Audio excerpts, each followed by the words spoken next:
പുതിയ അധ്യയന വർഷത്തെ ക്ലാസുകൾ 90+ മൈ ട്യൂഷൻ ആപ്പിൽ ആരംഭിച്ചിരിക്കുന്നു.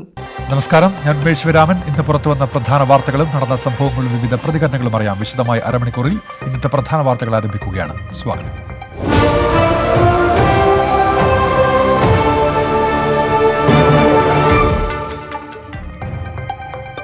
സംസ്ഥാനത്ത് പ്രതിദിന കോവിഡ് കണക്ക് ആദ്യമായി 40,000 കടന്നു. 41,953 പുതിയ രോഗികളും 58 മരണവും. ചികിത്സയിൽ കഴിയുന്നവരുടെ എണ്ണം 3.25 ലക്ഷം പിന്നിട്ടു. ടെസ്റ്റ് പോസിറ്റിവിറ്റി നിരക്ക് 25.69%. 58 കോവിഡ് മരണം കൂടി സ്ഥിരീകരിച്ചു. എറണാകുളത്ത് 6,558 കോഴിക്കോട് 5,180 പുതിയ രോഗികൾ. 117 ആരോഗ്യ പ്രവർത്തകർക്കും രോഗബാധ. സംസ്ഥാനത്ത് നിയന്ത്രണങ്ങൾ കടുപ്പിക്കാനുള്ള സാഹചര്യമാണ് ഉള്ളതെന്ന് മുഖ്യമന്ത്രി. കർക്കശമായ നിയന്ത്രണങ്ങളാണ് ഇപ്പോൾ സംസ്ഥാനത്തുള്ളത്. നേരത്തെ ചൂണ്ടിക്കാണിച്ചതുപോലെ അത് കൂടുതൽ കടുപ്പിക്കാനുള്ള സാഹചര്യമാണ് നിലവിലുള്ളത്. മെഡിക്കൽ വിദ്യാർത്ഥികളെയും തെരഞ്ഞെടുപ്പ് ഡ്യൂട്ടിയിലുണ്ടായിരുന്നവരെയും കോവിഡ് പ്രതിരോധ പ്രവർത്തനങ്ങളിൽ പങ്കാളികളാക്കും. KSB വാട്ടർ അതോറിറ്റി കുടിശ്ശിക 2 മാസം നിർത്തിവെക്കും. റിക്കവറി നടപടികൾ നിർത്തിവെക്കാൻ ബാങ്കുകളോട് സർക്കാർ ആവശ്യപ്പെട്ടുവെന്നും മുഖ്യമന്ത്രി. ഇപ്പോഴത്തെ നിലയിൽ ഈ ഇത്തരം പിരിവുകൾ അവർക്ക് കിട്ടേണ്ട പൈസ തന്നെയാണ്. പക്ഷേ ഇപ്പോൾ ആളുകളെ ഈ തരത്തിൽ ബുദ്ധിമുട്ടിക്കുന്നത് ശരിയല്ല. അതുകൊണ്ട് അതൊന്ന് മാറ്റിവെക്കണമെന്ന് തന്നെയാണ് സർക്കാരിൻ്റെ അഭിപ്രായം. അതിനാവശ്യമായ നടപടികൾ സർക്കാർ സ്വീകരിക്കും. പെരുന്നാളിന് നിയന്ത്രണങ്ങൾ പാലിക്കണമെന്നും മൊബൈൽ കമ്പ്യൂട്ടർ സ്ഥാപനങ്ങൾക്ക് ഇളവ് പരിഗണനയിലില്ലെന്നും മുഖ്യമന്ത്രി. സംസ്ഥാനം ഓക്സിജൻ കിടക്കകളുടെ ദൗർലഭ്യത്തിലേക്ക്. സർക്കാർ സ്വകാര്യ മേഖലകളിൽ കോവിഡ് ചികിത്സയ്ക്കായി മാറ്റിയ ICU ഓക്സിജൻ കിടക്കകളും വെന്റിലേറ്ററുകളും നിറയുകയാണ്. നിലവിലെ സ്ഥിതിയിൽ ആശങ്ക വേണ്ടെന്ന് മുഖ്യമന്ത്രി വ്യക്തമാക്കി. സർക്കാർ ആശുപത്രികളിൽ ബാക്കിയുള്ളത് 40% ICU കിടക്കകൾ. നിലവിൽ വെന്റിലേറ്റർ ക്ഷാമം ഇല്ലെന്നും കണക്കുകൾ നിരത്തി മുഖ്യമന്ത്രി. എല്ലാറ്റിലും നമ്പർ കൂടുകയാണ്. പക്ഷേ ഞാൻ അതുമായി ബന്ധപ്പെട്ട കണക്കുകളൊക്കെ നേരത്തെ പറഞ്ഞു. ഇന്നത്തെ സ്ഥിതിയിൽ ആശങ്കയ്ക്കൊരു വകയില്ല. എല്ലാ കാര്യങ്ങളും ഇത്തരം കാര്യങ്ങൾ മനസ്സിലാക്കിക്കൊണ്ട് ആവശ്യമായ ഒരുക്കങ്ങൾ സർക്കാർ നടത്തിക്കൊണ്ടിരിക്കുകയാണ്. അതുകൊണ്ട് തന്നെ പ്രത്യേക ആശങ്കയ്ക്ക് ഇപ്പോൾ വകയില്ല. രോഗികളുടെ എണ്ണം വർദ്ധിക്കുന്ന പശ്ചാത്തലത്തിൽ ചികിത്സാ സംവിധാനവും വിപുലമാക്കേണ്ടതുണ്ടെന്നും നിലവിലെ സാഹചര്യം നേരിടാൻ സംസ്ഥാനം പര്യാപ്തമെന്നും വിശദീകരണം. ഹോസ്റ്റലുകളും ലോഡ്ജുകളും CFLTCകളാക്കാൻ നടപടി തുടങ്ങി. സംസ്ഥാനത്തെ രോഗവ്യാപന സ്ഥിതി വെച്ച് കൂടുതൽ CFLTCകൾ വേണ്ടിവരും. അതിന് ഹോസ്റ്റലുകളും ലോഡ്ജുകളും മറ്റും ഉപയോഗിക്കുന്ന നില വേണമെന്ന് കണ്ടിട്ടുണ്ട്. 1000 ടൺ ഓക്സിജൻ ആവശ്യപ്പെട്ട് മുഖ്യമന്ത്രി പ്രധാനമന്ത്രിക്ക് കത്തയച്ചു. രാജ്യത്ത് കോവിഡ് 3ാം തരംഗമുണ്ടാകുമെന്ന് കേന്ദ്ര സർക്കാർ. നിലവിൽ രാജ്യത്ത് പോസിറ്റിവിറ്റി നിരക്ക് 10 സംസ്ഥാനങ്ങളിൽ 25% മുകളിലാണെന്നും കേന്ദ്രം. വെല്ലുവിളി നേരിടാൻ രാജ്യം സജ്ജമായിരിക്കണമെന്ന് മുന്നറിയിപ്പ്. The phase 3 is inevitable given the high levels of circulating virus. But it's not clear on what time scale this phase 3 will occur. Hopefully incrementally, but we should prepare for new waves. Previous infections and vaccines will cause adaptive pressure on the virus for new kinds of changes which try to escape. And therefore we should be prepared scientifically to take care of that.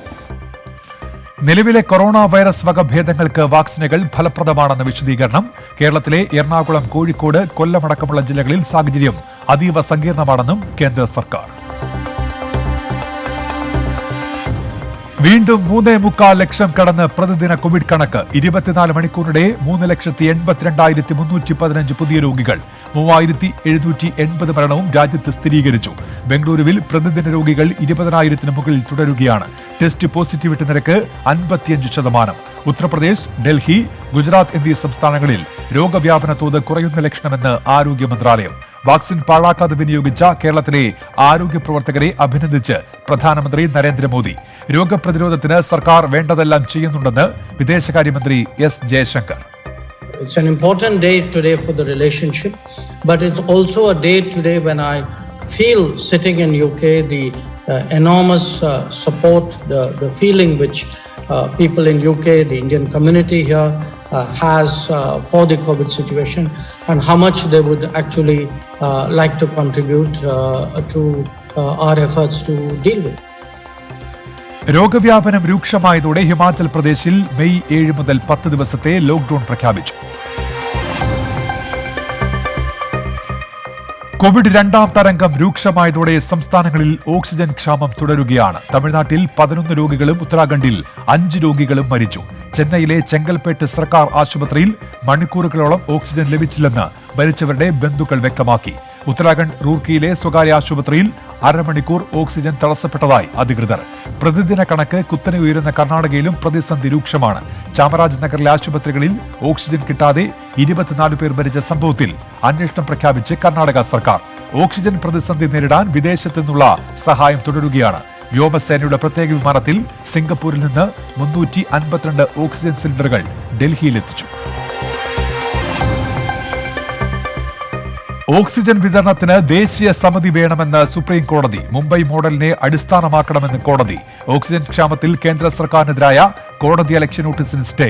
ഡൽഹിക്ക് പ്രതിദിനം 700 metric ton oxygen ലഭ്യമാക്കുന്നതിനുള്ള പദ്ധതി തയ്യാറാക്കി നാളെ സമർപ്പിക്കാൻ കേന്ദ്ര സർക്കാരിന് നിർദ്ദേശം. ഡൽഹിയിലെ സാഹചര്യം പരിഗണിക്കുന്നതിന് ഡൽഹി ഹൈക്കോടതിക്ക് സ്റ്റേ തടസ്സമല്ലെന്നും സുപ്രീം കോടതി. നാളെ രാവിലെ 10:30 ഡൽഹിയിലെ കോവിഡ് സാഹചര്യം വീണ്ടും പരിഗണിക്കും. കോവിഡ് പ്രതിരോധത്തിൽ കേന്ദ്ര സർക്കാരിനെതിരെ കടുത്ത വിമർശനവുമായി CPIM. പുതിയ പാർലമെന്റ് മന്ദിരനിർമ്മാണം നിർത്തിവെക്കണമെന്ന ആവശ്യം. രാജ്യം ഒരു ആരോഗ്യ ദുരന്തത്തെ നേരിടുമ്പോൾ കോടികൾ ചെലവഴിച്ച് നിർമ്മാണ പ്രവർത്തനങ്ങൾ നടത്തുന്നത് മ്ലേച്ഛമെന്ന് CPIM പൊളിറ്റ് ബ്യൂറോ. ആശുപത്രികളിലും വീടുകളിലും ചികിത്സയിലുള്ള രോഗികൾക്ക് മുഴുവൻ ഓക്സിജൻ ലഭ്യമാക്കണമെന്നാണ് CPIMന്റെ ആവശ്യം.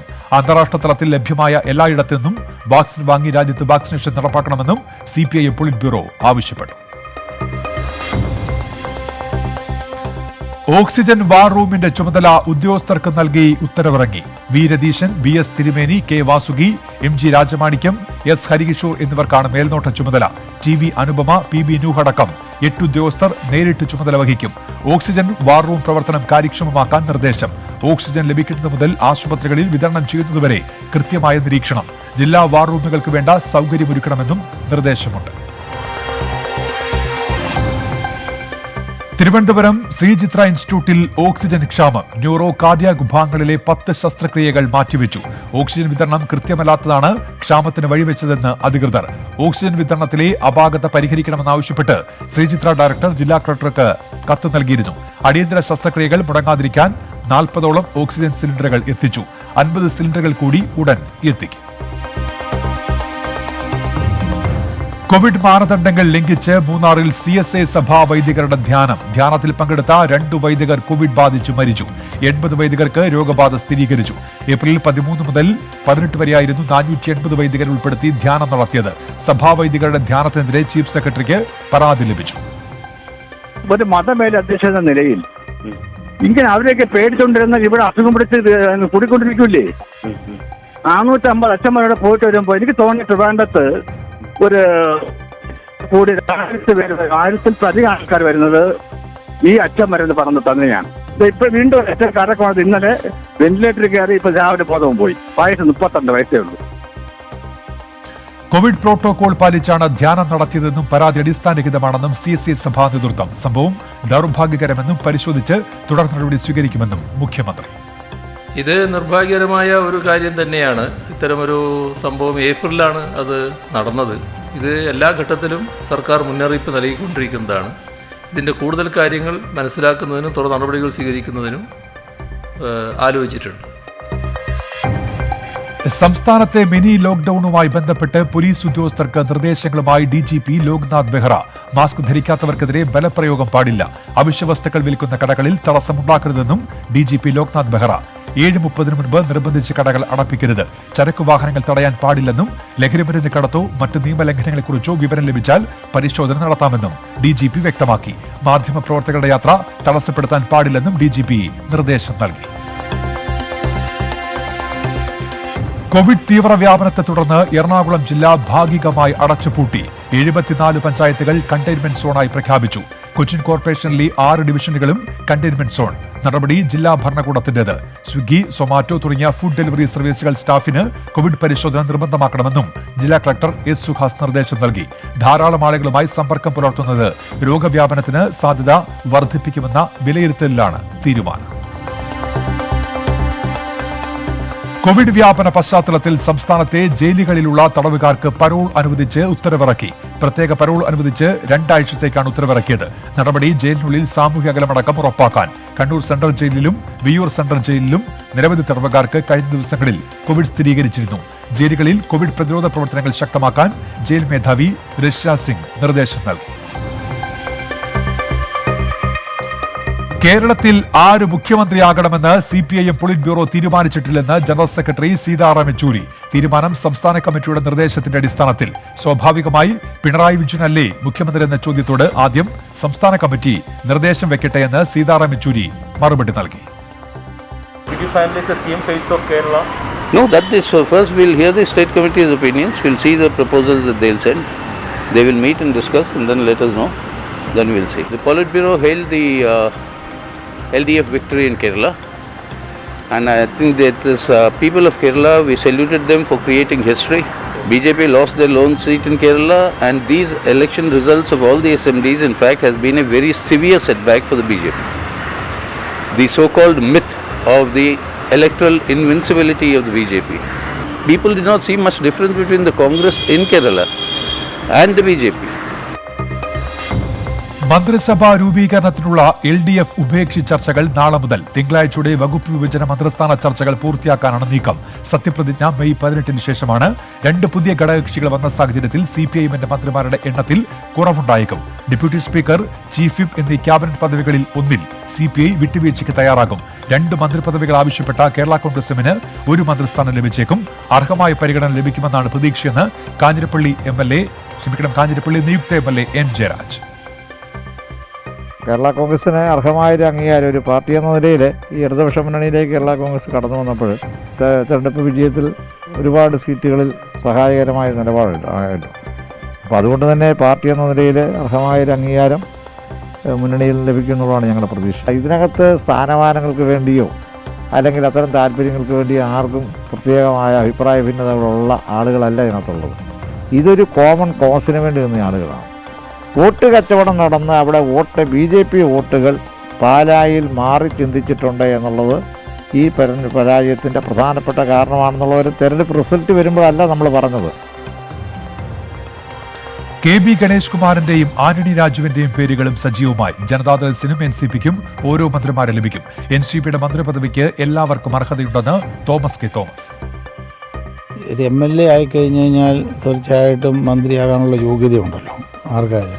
എന്തിനു വേണ്ടിയിട്ടാണ് മന്ത്രിയാകുന്നതെന്ന് ചോദിച്ചു കഴിഞ്ഞാൽ അത് പാർട്ടിയാണ് തീരുമാനിക്കുന്നത് എന്തിനു വേണ്ടിയിട്ടാണ് ഈ വ്യക്തിയെ ആക്കുന്നത്.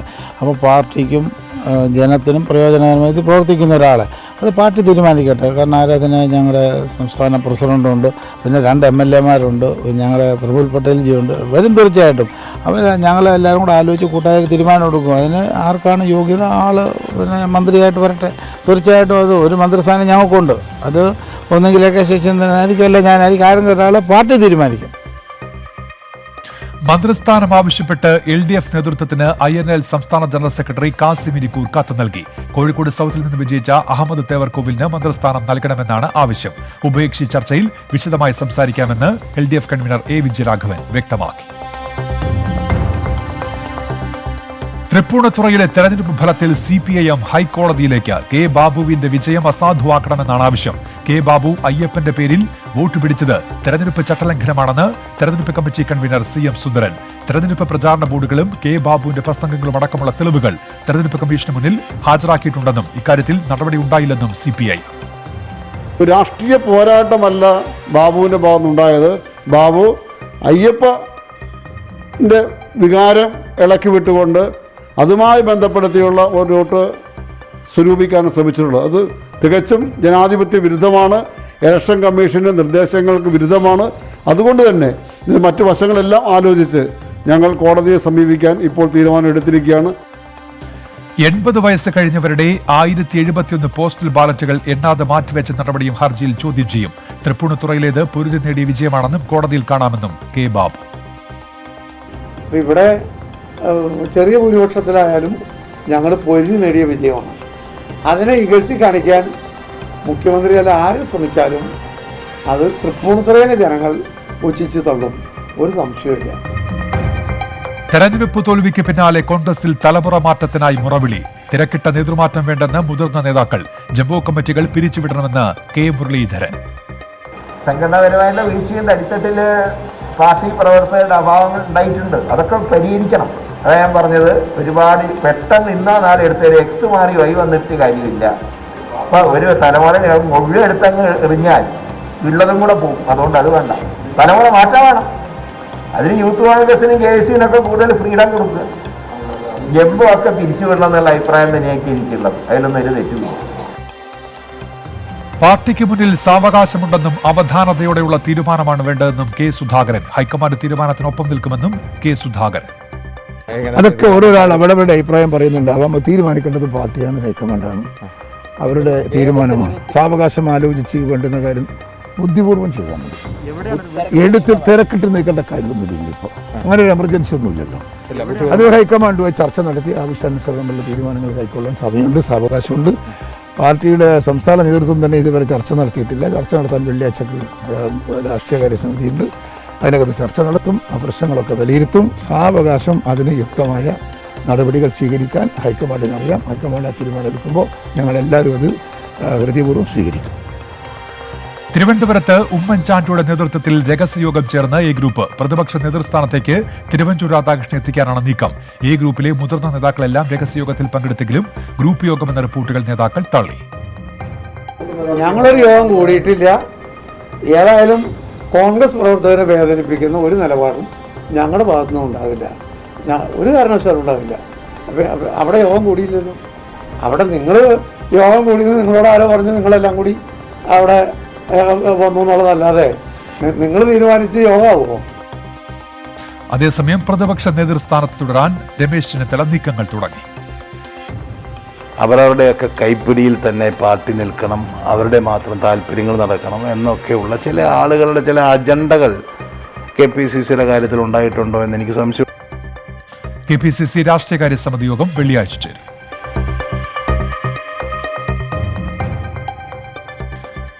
UDFനെതിരെ ഷിബു ബേബി ജോണിന്റെ ഫേസ്ബുക്ക് പോസ്റ്റ്. പരാജയത്തിന് പിന്നാലെ UDFന്റെ നിലനിൽപ്പ് തന്നെ ചോദ്യചിഹ്നമായി നിൽക്കുകയാണെന്ന് വിമർശനം. ഗ്രൂപ്പ് യോഗങ്ങൾ വിളിച്ചും പരസ്യമായി വിഴുപ്പലക്കിയും പൊതുജനമധ്യത്തിൽ കൂടുതൽ അപഹാസ്യരാകുന്ന നേതാക്കളുടെ ഉദ്ദേശ്യമെന്താണെന്നും UDFന്റെ അധംപതനത്തിനുള്ള മറുപടിയാണ് ജനം തന്നതെന്നും ഷിബു ബേബി ജോൺ. ഫിറോസ് കുന്നംപറമ്പലിനെതിരെ യൂത്ത് കോൺഗ്രസ്. മുസ്ലിം ലീഗ് പ്രവർത്തകനായ ഫിറോസ് കുന്നംപറമ്പലിന് എന്തിനാണ് കോൺഗ്രസ് സീറ്റ് നൽകിയതെന്ന് യൂത്ത് കോൺഗ്രസ്. ഫിറോസ് ചാരിറ്റി പ്രവർത്തനങ്ങളുടെ പേരിൽ സംശയ നിഴലിൽ നിൽക്കുന്ന വ്യക്തിയാണെന്നും ജയിച്ചിരുന്നുവെങ്കിൽ പാർട്ടിക്ക് ബാധ്യതയാകുമായിരുന്നുവെന്നുമാണ് വിമർശനം. യൂത്ത് കോൺഗ്രസ് ഉപാധ്യക്ഷൻ NS നുസൂർ, KPCC അധ്യക്ഷൻ മുല്ലപ്പള്ളി രാമചന്ദ്രൻ നൽകിയ കത്തിലാണ് വിമർശനം. നിയമസഭാ തെരഞ്ഞെടുപ്പിലെ തോൽവി പഠിക്കാൻ കേന്ദ്ര പ്രതിനിധിയടങ്ങിയ സമിതിയെ നിശ്ചയിച്ച് BJP. അസം, പുതുച്ചേരി എന്നിവിടങ്ങളിലെ സത്യപ്രതിജ്ഞ, ബംഗാൾ പ്രതിസന്ധി എന്നിവ ഒഴിഞ്ഞ ശേഷമാകും അന്വേഷണം. സമിതിക്ക് അന്തിമരൂപം നൽകാൻ ദേശീയ സംഘടനാ സെക്രട്ടറി BL സന്തോഷിന് ചുമതല. വോട്ട് ചോർച്ചയിൽ പരാതിയുമായി നിരവധി നേതാക്കളും സ്ഥാനാർത്ഥികളും. NDA സഖ്യം വിടണമെന്ന് BDJS സംസ്ഥാന കൌൺസിലിൽ ആവശ്യമുയർന്നു. തെരഞ്ഞെടുപ്പ് ചുമതലയുണ്ടായിരുന്നവർക്കെതിരെ BJP കേന്ദ്ര നേതൃത്വത്തിന് പരാതി നൽകും. BDJS സ്ഥാനാർത്ഥികളെ പരാജയം പഠിക്കാൻ 3-അംഗ സമിതി രൂപീകരിക്കാനും തീരുമാനമായി.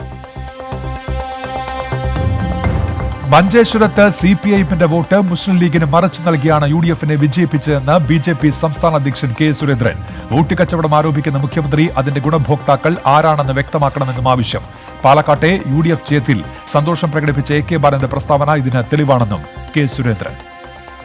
CPIഎമ്മിന്റെ പിന്തുണയോടുകൂടിയാണ് മഞ്ചേശ്വരത്ത് മുസ്ലിം ലീഗ് ജയിച്ചത്. അത് പച്ചയായിട്ടുള്ള സത്യമാണ്. പിണറായി വിജയൻ പറഞ്ഞതുപോലെ വോട്ട് കച്ചവടമാണ് നടന്നതെങ്കിൽ അത് എത്രയ്ക്കാണ് കച്ചവടം ചെയ്തത്, ആരാണ് അതിൻ്റെ ഗുണഭോക്താവ് എല്ലാം വ്യക്തമാക്കേണ്ടത് മുഖ്യമന്ത്രി തന്നെ. CPIഎമ്മിൻ്റെ കേന്ദ്ര കമ്മിറ്റി അംഗമായിട്ടുള്ള, സെക്രട്ടേറിയറ്റ് മെമ്പറായിട്ടുള്ള സംസ്ഥാന മന്ത്രിസഭയിലെ ഒരു അംഗം തന്നെയാണ് പറഞ്ഞിരിക്കുന്നത്, ശ്രീമാൻ E ശ്രീധരനേക്കാൾ ഞങ്ങൾ ആഗ്രഹിച്ചത് ഷാഫിയുടെ വിജയമാണ്. മുഖ്യമന്ത്രിയെ അഭിനന്ദിച്ച് ഓർത്തഡോക്സ് സഭ. പിണറായി വിജയനെ പൗലോസ് ദിദിയൻ കാതോലിക്ക ബാവ ഫോണിൽ വിളിച്ചാണ് അഭിനന്ദനം അറിയിച്ചത്. പ്രകൃതി ദുരന്തങ്ങൾ ഉൾപ്പെടെയുള്ള പ്രതിസന്ധികളിൽ ജനങ്ങൾക്കൊപ്പം നിന്ന നേതാവാണ് പിണറായി വിജയനെന്ന് സഭ. വികസന പ്രവർത്തനങ്ങൾക്കും ജനക്ഷേമ പദ്ധതികൾക്കുമുള്ള ആദരവാണ് ഈ വലിയ വിജയമെന്നും ഓർത്തഡോക്സ് സഭ. മാർത്തോമാ സഭ വലിയ മെത്രാപ്പൊലീത്ത ഡോക്ടർ ഫിലിപ്പോസ് മാർ ക്രിസോസ്റ്റം വിടവാങ്ങി. അന്ത്യം കുമ്പനാട്ട് ഫെലോഷിപ്പ് ആശുപത്രിയിലെ വിശ്രമ കേന്ദ്രത്തിൽ. ഓർമ്മയായത് ധന്യമായ ആത്മീയ ജീവിതത്തിലൂടെ സമൂഹത്തെ മാറ്റിമറിച്ച മഹായിടയൻ. തിരുവല്ലയിലെ മാർത്തോമാ സഭ ആസ്ഥാനത്തിന് സമീപത്തുള്ള ഡോക്ടർ അലക്സാണ്ടർ മാർത്തോമാ ഹാളിൽ പൊതുദർശനം തുടരുകയാണ്. മാർത്തോമാ സഭയിലെയും വിവിധ ക്രൈസ്തവ സഭകളിലെയും മേലധ്യക്ഷന്മാരും വൈദികരും വിശ്വാസികളും രാഷ്ട്രീയ സാംസ്കാരിക സാമൂഹ്യ രംഗങ്ങളിലെ പ്രമുഖരും അന്ത്യാഞ്ജലി അർപ്പിച്ചു. നാളെ ഉച്ചകഴിഞ്ഞ് 3-നാണ് വലിയ മെത്രാപ്പൊലീത്തയുടെ ഖബറടക്കം. ആരാധന ശുശ്രൂഷകളൊക്കെ നടക്കുന്നുണ്ട്. ഇന്ന് രാവിലെ ഒരെണ്ണം ഉണ്ടായിരുന്നു, മറ്റൊന്ന് ഇന്ന് വൈകിട്ടും, മൂന്നാമത്തെ നാളെ രാവിലെയും. ഏറ്റവും അവസാനമുള്ള ഖബറടക്ക ശുശ്രൂഷ നാളെ 3 മണിക്കുമായിരിക്കും നടക്കുന്നത്.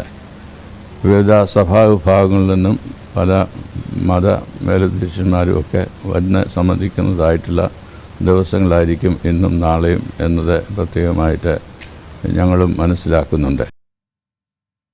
പൗരോഹിത്യത്തെ ജനനന്മയ്ക്കായി മാറ്റിവെച്ച ശ്രേഷ്ഠ ജീവിതമെന്ന് മുഖ്യമന്ത്രി. കേന്ദ്രമന്ത്രി വി മുരളീധരൻ, പ്രതിപക്ഷ നേതാവ് രമേശ് ചെന്നിത്തല, KPCC അധ്യക്ഷൻ മുല്ലപ്പള്ളി രാമചന്ദ്രൻ, വിവിധ സഭാ സാമുദായിക അധ്യക്ഷന്മാർ തുടങ്ങിയവർ അനുശോചനം അറിയിച്ചു. കോവിഡ് മാനദണ്ഡപ്രകാരം നിയന്ത്രണങ്ങളോടെയാണ് ഖബറടക്ക ശുശ്രൂഷകൾ നടക്കുക.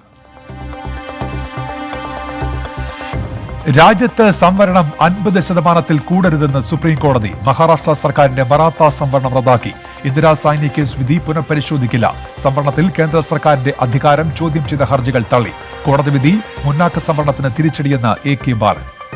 നമ്മൾ ഇവിടെ 10% മുന്നോക്ക സമുദായത്തിലെ പാവപ്പെട്ടവർക്ക് കൊടുക്കാൻ തീരുമാനിച്ചത് ഈ 50% ഇൻക്ലൂഡ് ചെയ്യണമെന്നാണ് ഈ പറഞ്ഞതിന്റെ അർത്ഥം. അത് സ്വാഭാവികമായും പ്രായോഗികമായും ബുദ്ധിമുട്ടുണ്ടാക്കും. സംവരണ ഇതര വിഭാഗത്തിലെ പാവപ്പെട്ടവർക്ക് ലഭിക്കേണ്ടുന്ന ആനുകൂല്യം ഈ 50% നിന്ന് കൊടുക്കാൻ സാധിക്കില്ല. നമ്മൾ 10% കൊടുക്കാൻ തീരുമാനിച്ചത് എവിടെ കൊടുക്കാൻ പറ്റും എന്നുള്ളൊരു പ്രശ്നം നമ്മുടെ മുമ്പിൽ ഇപ്പൊ സജീവമായിട്ട് വരും. അതെങ്ങനെ പരിഗണിക്കണം? രണ്ടാം കോവിഡ് വ്യാപന കാലത്ത് പണലഭ്യത ഉറപ്പാക്കാനുള്ള നടപടികൾ സ്വീകരിച്ച് റിസർവ് ബാങ്ക്. 50,000 കോടി രൂപയുടെ പദ്ധതികൾ പ്രഖ്യാപിച്ച് ശക്തികാന്ത ദാസ്. ആശുപത്രികൾ, ഓക്സിജൻ വിതരണക്കാർ, വാക്സിൻ ഇറക്കുമതിക്കാർ, കോവിഡ് മരുന്നുകൾ, കോവിഡുമായി ബന്ധപ്പെട്ട മറ്റ് ആരോഗ്യ അടിസ്ഥാന സൗകര്യ വികസനം എന്നിങ്ങനെയാണ് പരിഗണന. 2022 മാർച്ച് 31 വരെയാണ് പദ്ധതി. ബാങ്കുകൾ കോവിഡ് ലോഗ് ബുക്ക് തയ്യാറാക്കണമെന്ന് റിസർവ് ബാങ്ക് നിർദ്ദേശിച്ചിട്ടുണ്ടെന്നും governor Shaktikanta Das. Banks may deliver these loans to borrowers directly or through intermediary financial entities regulated by the Reserve Bank of India. Banks are expected to create a COVID loan book under the scheme. സംസ്ഥാനങ്ങൾക്കുള്ള overdraft കാലാവധി 36 നിന്ന് 50 ദിവസമായും റിസർവ് ബാങ്ക് ഉയർത്തി. ദീർഘകാല repo operation വഴി small finance ബാങ്കുകൾക്ക് 10,000 കോടി രൂപ വരെ ലഭ്യമാക്കും. 35,000 കോടി രൂപ മൂല്യമുള്ള സർക്കാർ സെക്യൂരിറ്റികൾ RBI വാങ്ങും. മൈക്രോ ഫിനാൻസ് സ്ഥാപനങ്ങൾക്ക് 500 കോടി രൂപ വരെ വായ്പ നൽകാൻ ബാങ്കുകൾക്ക് അനുമതി നൽകും. In view of the fresh challenges brought on by the pandemic and to address the emergent liquidity position of the smaller MFIs, SFBs are now being permitted to reckon fresh lending to smaller MFIs with asset size of up to rupees 500 crore for on lending to individual borrowers as priority sector lending. IDBI bank സ്വകാര്യവൽക്കരിക്കാനുള്ള നടപടികൾക്ക് കേന്ദ്ര മന്ത്രിസഭയുടെ അംഗീകാരം. ബാങ്കിന്റെ എത്ര ശതമാനം ഓഹരി വിൽക്കുമെന്ന കാര്യത്തിൽ തീരുമാനമെടുക്കാൻ റിസർവ് ബാങ്കിനെ കേന്ദ്ര മന്ത്രിസഭാ യോഗം ചുമതലപ്പെടുത്തി. IDBI ബാങ്കിനെ റിസർവ് ബാങ്ക് ഓഫ് ഇന്ത്യ സ്വകാര്യ ബാങ്കായി 2019 ജനുവരി 21 മുതൽ തരംതിരിച്ചിരുന്നു. ലൈഫ് ഇൻഷുറൻസ് കോർപ്പറേഷൻ ഓഫ് ഇന്ത്യയുടെ ഏറ്റെടുക്കലുമായി ബന്ധപ്പെട്ടാണ് നടപടി. ബാങ്കിന്റെ 51% ഓഹരി മൂലധനമാണ് LIC ഏറ്റെടുത്തത്. ICICI, HDFC ബാങ്കുകൾ ഡൊമസ്റ്റിക് സിസ്റ്റമാറ്റിക്കലി ഇമ്പോർട്ടന്റ് ബാങ്ക്സായി തുടരുമെന്നും RBI. പശ്ചിമ ബംഗാൾ മുഖ്യമന്ത്രിയായി മമതാ ബാനർജി സത്യപ്രതിജ്ഞ ചെയ്തു. ഗവർണർ ജഗദീപ് ധൻഖർ മമതയ്ക്ക് സത്യവാചകം ചൊല്ലിക്കൊടുത്തു. മമത മുഖ്യമന്ത്രിയാകുന്ന തുടർച്ചയായി 3ാം തവണയാണ്. May I now request Honorable Mamata Banerjee to take oath before the Honorable Governor. আমি মমতা ব্যানার্জি ঈশ্বরের নামে শপথ করিতেছি যে বিধি দ্বারা স্থাপিত ভারতের সংবিধানের প্রতি രാജ്ഭവനിൽ നടന്ന ലളിതമായ ചടങ്ങിൽ ക്ഷണിക്കപ്പെട്ട 67 അതിഥികൾ മാത്രമാണ് എത്തിയത്. മുൻ മുഖ്യമന്ത്രി ബുദ്ധദേവ് ഭട്ടാചാര്യ, പ്രതിപക്ഷ നേതാവായിരുന്ന അബ്ദുൽ മനൻ, BCC അധ്യക്ഷൻ സൗരവ് ഗാംഗുലി എന്നിവർ ചടങ്ങിനെത്തി. സത്യപ്രതിജ്ഞയ്ക്ക് ശേഷം മമതയുടെ വേദിയിൽ വെച്ച് സംസാരിച്ച ഗവർണർ സംസ്ഥാനത്ത് നടക്കുന്ന അക്രമങ്ങളിൽ ആശങ്ക അറിയിച്ചു. ചടങ്ങ് ബഹിഷ്കരിച്ച BJP സംസ്ഥാനത്താകെ പ്രതിഷേധ പരിപാടികൾ സംഘടിപ്പിച്ചു. തുടർച്ചയായ രണ്ടാം ദിനവും ഇന്ധനവില കൂട്ടി. പെട്രോളിന് 17 പൈസയും ഡീസലിന് 20 പൈസയും വർദ്ധിപ്പിച്ചു. കൊച്ചിയിൽ പെട്രോളിന് ലിറ്ററിന് 90 രൂപ 86 പൈസയും ഡീസലിന് 85 രൂപ 51 പൈസയും. എണ്ണ കമ്പനികളുടെ നീക്കം തെരഞ്ഞെടുപ്പ് ഫലപ്രഖ്യാപനത്തിന് പിന്നാലെ. ഞങ്ങളോട് പ്രതിഷേധമാണ് അവർക്ക്. ഞങ്ങളതാണ്ട് കൂട്ടണ പോലെയാണ് അവരുടെ വർത്തമാനം. അത് കേന്ദ്രത്തിന്റെ കാര്യമില്ലെന്ന് ഞങ്ങൾ ചോദിക്കും. അതന്നെ. കോവിഡ് കാലത്തും ഇന്ധനവില കൂട്ടുന്നത് തങ്ങളുടെ ഭാരം വർദ്ധിപ്പിക്കുമെന്ന് പൊതുജനം. ഇലക്ഷൻ കഴിയുമ്പോൾ എന്തായാലും കൂടുന്ന ഉറപ്പായിരുന്നു. വേറെ ഓപ്ഷനില്ല. അവര് വില കൂട്ടിക്കഴിഞ്ഞാൽ അത് സ്വീകരിക്കുക, അത്ര തന്നെ. നമ്മൾ ആവശ്യക്കാരായി പോയില്ലേ. അതും സാധാരണയുള്ള ആൾക്കാർക്ക് ബുദ്ധിമുട്ടാണ്. ഇപ്പൊ വേണമെങ്കിൽ ബസ്സിന്റെ സൗകര്യം കൂടി ഇല്ലാത്തതുകൊണ്ട് നമുക്ക് ഈ സ്വന്തം വാഹനം ആശ്രയിച്ചേ പറ്റുള്ളൂ. അപ്പൊ നമുക്ക് ഇതൊരു ബുദ്ധിമുട്ട് തന്നെയാണ്, ഡെയിലി ഉള്ള വർധനവ്. ഞാനിവിടെ ഈ LF വർക്ക് ചെയ്യണം. ബുദ്ധിമുട്ടാണ് നമുക്ക്. നമ്മളെ പോലുള്ളവർക്ക് ഭയങ്കര ബുദ്ധിമുട്ടാണ്. നമുക്കാണെങ്കിൽ എന്നും ജോലിക്ക് പോയേ പറ്റൂ, വണ്ടീനെ ആശ്രയിച്ചേ പറ്റൂ. അപ്പോൾ അതുകൊണ്ട് സംസ്ഥാനത്ത് ഓക്സിജൻ വിതരണക്കാരുടെ കുത്തക നിയന്ത്രിക്കുന്നത് മുൻ ആരോഗ്യമന്ത്രി PK ശ്രീമതിയുടെ അടുത്ത ബന്ധുക്കളാണെന്ന ആരോപണത്തിൽ കോൺഗ്രസ് നേതാവ് PT തോമസിനെതിരെ നിയമ നടപടിക്ക് PK ശ്രീമതി 1 കോടി രൂപ നഷ്ടപരിഹാരം ആവശ്യപ്പെട്ട് വക്കീൽ നോട്ടീസ് അയച്ചു. ഓക്സിജൻ വില കൂട്ടാനായി കൃത്രിമക്ഷാമം ഉണ്ടാക്കുന്നതടക്കമുള്ള ആരോപണങ്ങൾ PT തോമസ് ഉന്നയിച്ചു. വാളയാർ കേസിൽ 2 പ്രതികളുടെ ജാമ്യാപേക്ഷയിൽ ഈ മാസം 12-ന് പാലക്കാട് പോക്സോ കോടതി വിധി പറയും. പ്രതികളായ ഷിബു, M. മധു എന്നിവരുടെ ജാമ്യാപേക്ഷയാണ് കോടതിയുടെ പരിഗണനയിലുള്ളത്. കേസ് ഏറ്റെടുത്ത CBI പ്രതികളുടെ ജാമ്യാപേക്ഷ എതിർത്തു. കേസിൽ സ്പെഷ്യൽ പ്രോസിക്യൂട്ടറെ ഇതുവരെ നിയമിച്ചിട്ടില്ലെന്നും നിലവിൽ ജാമ്യം നൽകിയാൽ അന്വേഷണത്തെ ബാധിക്കുമെന്നും കോടതിയെ CBI അറിയിച്ചു. പ്രതികളുടെ റിമാൻഡ് ഈ മാസം 26 വരെ നീട്ടി. കേസിലെ മറ്റൊരു പ്രതി V. മധു ഹൈക്കോടതിയുടെ ജാമ്യത്തിലാണ്. ഹെൽമറ്റ് ധരിക്കാത്തതിന് യുവാവിനെ പോലീസ് മർദ്ദിച്ചതായി പരാതി. വോട്ടെണ്ണൽ ദിനത്തിൽ കോഴിക്കോട് നാദാപുരം കല്ലാച്ചിൽ വെച്ച് പോലീസ് മർദ്ദിച്ചെന്നാണ് പരാതി. അമ്മയ്ക്ക് മരുന്ന് വാങ്ങാൻ പോയ ചേലക്കാട് സ്വദേശി മലയിൽ രജിലേഷനാണ് മർദ്ദനമേറ്റത്. ഇയാളുടെ ഇടത് കണ്ണത്ത് പോലീസ് ഉദ്യോഗസ്ഥൻ അടിച്ചതോടെ രക്തം വന്നു. ഇതിനു മുൻപ് സർജറി നടന്ന ചെവിയായതിനാൽ അജിലേഷ് ആവശ്യപ്പെട്ട പ്രകാരം പോലീസുകാർ തന്നെ ആശുപത്രിയിൽ കൊണ്ടുപോയി പ്രാഥമിക ചികിത്സ നൽകി. കൈവശം പണമില്ലെന്നും 500 രൂപ പിന്നീട് കൊണ്ടുവന്ന് അടയ്ക്കാമെന്ന് അറിയിച്ചെങ്കിലും പോലീസ് ബലം പ്രയോഗിച്ച് വാഹനത്തിൽ കയറ്റുകയായിരുന്നുവെന്ന് രജിലേഷ് പറയുന്നു. സംഭവത്തിലെ CCTV ദൃശ്യങ്ങൾ സമൂഹമാധ്യമങ്ങൾ വഴി പ്രചരിച്ചതോടെ വടകര റൂറൽ SP സ്പെഷ്യൽ ബ്രാഞ്ചിനോട് റിപ്പോർട്ട് ആവശ്യപ്പെടുകയായിരുന്നു. പോലീസിനെതിരെ നിയമ നടപടിക്കൊരുങ്ങുകയാണ് രജിലേഷ്.